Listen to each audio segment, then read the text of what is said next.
Okay. So, um, I have been practicing celibacy for since my qigong training since 2000 for 25 years, and um,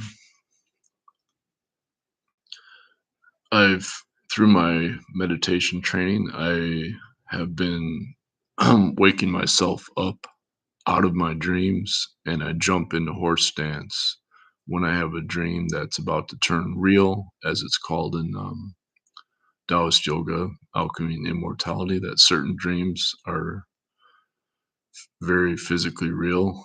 Um, so it's kind of strange to me that I have this ability to consistently jump into horse stance to then stop the dream and sublimate the energy, the Jing. And so Jing is not just physical, but it's like a negative ion energy that powers the reproductive substance. And so um, this happens based on diet, you know, all different kind of time of the month, the cycle. There's a male cycle based on the lunar energy. Actually, it's the same thing, similar to females. Let's see what else. Oh, but basically, the main reason I've maintained celibacy is because I burn off my energy as yin chi that leaves my third eye, my pineal gland. So there's a direct connection between the pineal gland in the center of the brain and the reproductive energy. And so this is completely unknown by Western science that I created my own access to this ether energy, this quantum ether energy. So then the other day I was listening, I think it was yesterday. Good morning. I was listening to somebody's near death experience, somebody named Erica Tate, I think it is. And here, I'm going to post the link to her. I did a blog post on it. And I don't know, she had a difficult upbringing where she had been like in a abusive family, and then she got into drugs, and then she ended up climbing down this cliff, and she fell from like 55 feet or 60 feet, and she broke like her spine and her lungs ruptured and all this. And she was able to call 911, but then she passed out and she left her body. And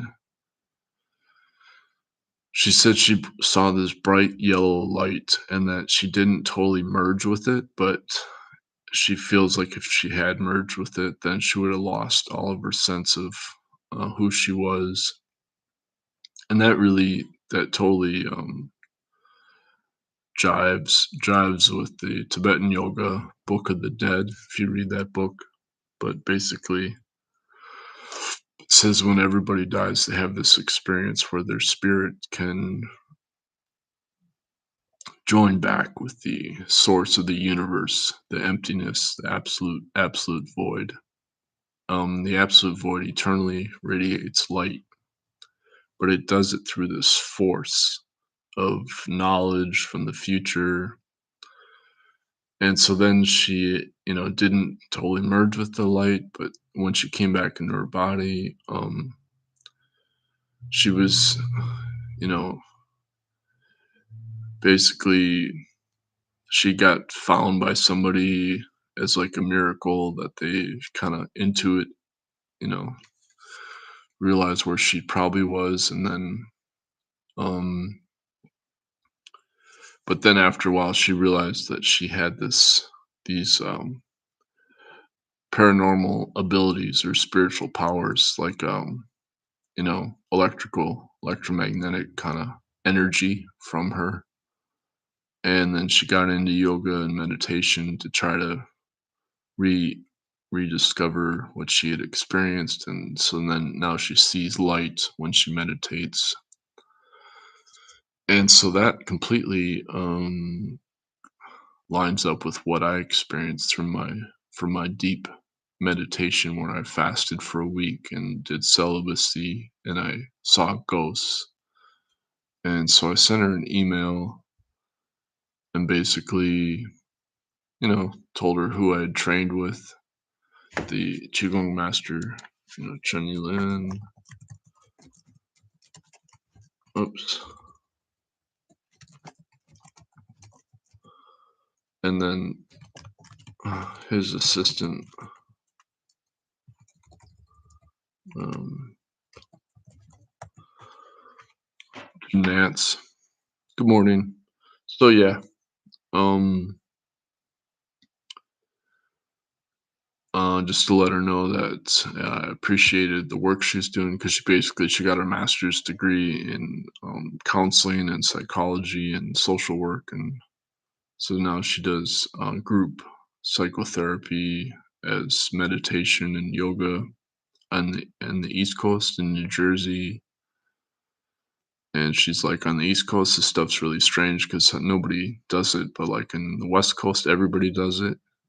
So we're on the third coast. I'm on like what's called the third coast, which is sort of a joke name for the Twin Cities.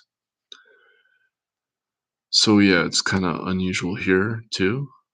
It's not as bad as the East Coast though, because we are a little bit more laid back than the East Coast. But anyway, my point is, oh yeah, so I looked into this. I had a recent experience with the celibacy thing, and then I looked into what's going on with this energy, the life force energy, and it turns out that there's a different type of ATP energy created for reproduction, for the motility of the reproductive fluid, that for males it's powered by the mitochondrial oxidation itself. Um, because I noticed that there's a ton of oxygen in that was in my urine. My because I was it's normally if you have what they call retrograde ejaculation, then it goes into your bladder. But through the meditation and breathing exercises and the horse stance and all that, you're able to sublimate the reproductive fluid so it doesn't come out of your bladder when if you do it correctly. Then but my urine had like tons and tons of oxygen in it, and this intrigued me. I'm like, what? I know this is like some kind of pressure that's powering the reproductive fluid, and because this has happened several times where there's nothing else in the urine extra except for this oxygen. And I'm like, whatever that is that's what's powering the whole reproductive force. And sure enough, that's what I discovered in my research, was that's a different kind of ATP energy created for this motility of the sperm in when it leaves your body. And it turns out it's through oxygen. It's powered by oxygen through the mitochondria. And that kind of makes sense because that's what the yang qi is a positive ion energy versus the yin qi being negative ion. But when you combine the two, then you get the wan qi. And the wan qi is this like virtual quantum non-local energy, from the future. And that's why it's real subtle and rare to achieve that. It's what they call nirvikalpa samadhi. But you also achieve that when you leave your body. So it's also a near death experience. So that's kind of what I wanted to get across this morning, that I basically, I really did have a near death experience. And here's the celibacy research that I did. So I did 2 blog posts on this, and now I'm gonna go outside. So thanks.